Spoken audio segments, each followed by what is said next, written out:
Assalamualaikum warahmatullahi wabarakatuh. Perkenalkan, saya Kiki Sandi, NIM 501113084, Program Studi Magister Pendidikan Dasar di Universitas Terbuka.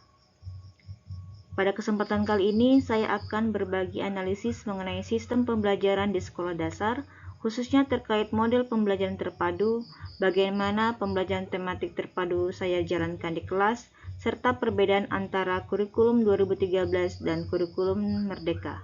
Seluruh penjelasan ini saya rangkai dari pengalaman mengajar saya sendiri di UPTD SD Negeri 22 Sampean. Adapun fokus pembahasan kali ini yaitu ada 3. Yang pertama, model pembelajaran terpadu mana yang menurut saya paling relevan dengan kurikulum saat ini. Kedua, bagaimana tujuan, landasan, prinsip, dan tahapan pembelajaran tematik terpadu selama saya implementasikan di kelas.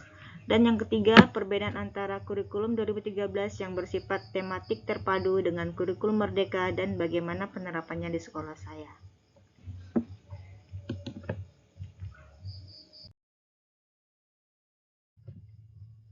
Dari 10 model pembelajaran terpadu, menurut saya model Connected dan Webed adalah yang paling sesuai dengan karakteristik kurikulum Indonesia saat ini.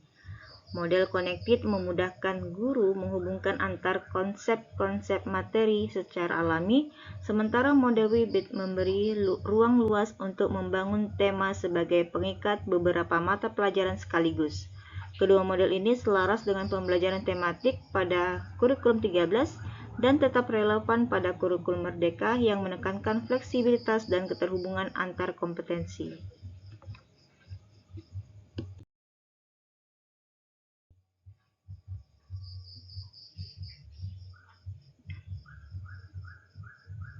Pembelajaran tematik pada dasarnya bertujuan membantu siswa membangun pemahaman secara utuh. Anak tidak belajar potongan-potongan materi tetapi memahami satu tema dari berbagai sudut pandang. Fungsinya tentu untuk membuat pembelajaran lebih bermakna, dekat dengan pengalaman hidup mereka, sekaligus menghindari tumpang tindih materi dari berbagai mapel. Dengan begitu, siswa belajar lebih natural, lebih aktif, dan lebih mudah memahami hubungan antar konsep.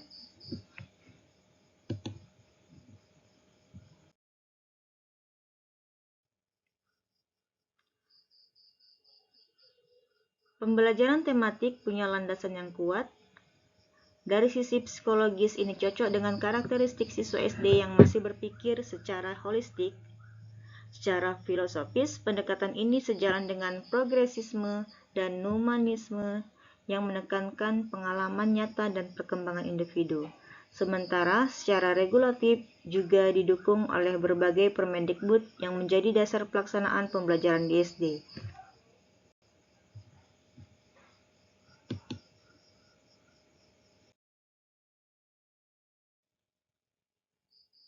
Dalam implementasinya ada beberapa prinsip yang saya pegang.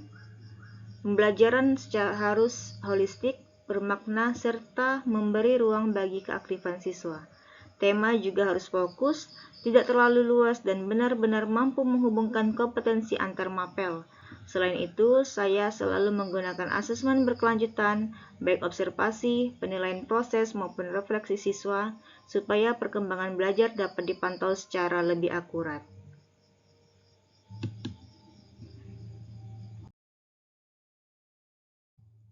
Dalam praktiknya, pembelajaran tematik saya mulai dengan perencanaan, memilih tema, memetakan kompetensi, dan merancang jaringan tema.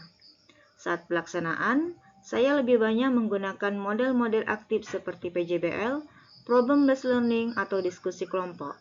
Setelah itu, saya melakukan evaluasi, baik formatif maupun sumatif, sesuai dengan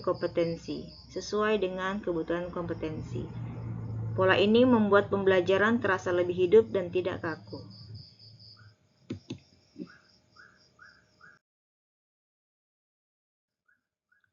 Jika dibandingkan dengan kurikulum Merdeka, sebenarnya perbedaannya cukup jelas. K13 didesain berbasis tema dan integrasi antar mapel secara struktural, sementara kurikulum Merdeka memberikan ruang yang jauh lebih luas bagi guru maupun siswa. Guru lebih bebas memilih metode, sumber belajar, dan alur pembelajaran sesuai karakter siswa. Fokusnya ada pada kompetensi esensial, diferensiasi, dan penguatan profil pelajar Pancasila. Sementara penilaiannya jauh lebih sederhana dan lebih menekankan proses, bukan hanya hasil.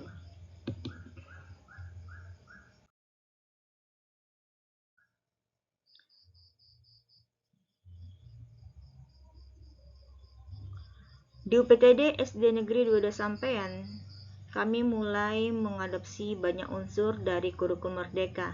Pembelajaran berbasis proyek dan diferensiasi sudah menjadi bagian dari kegiatan kelas. Namun, sebagian kelas masih berjalan menggunakan pendekatan tematik K13. Perpaduan ini justru memberi saya pengalaman bahwa kedua kurikulum memiliki kekuatan masing-masing dan pada akhirnya yang terpenting adalah bagaimana pembelajaran dapat memberi ruang bagi anak untuk aktif, berpikir kritis, dan merasa nyaman belajar. Demikian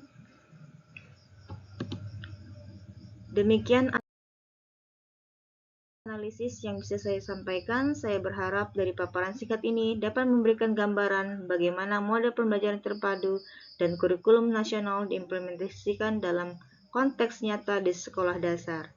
Terima kasih. Wassalamualaikum warahmatullahi wabarakatuh.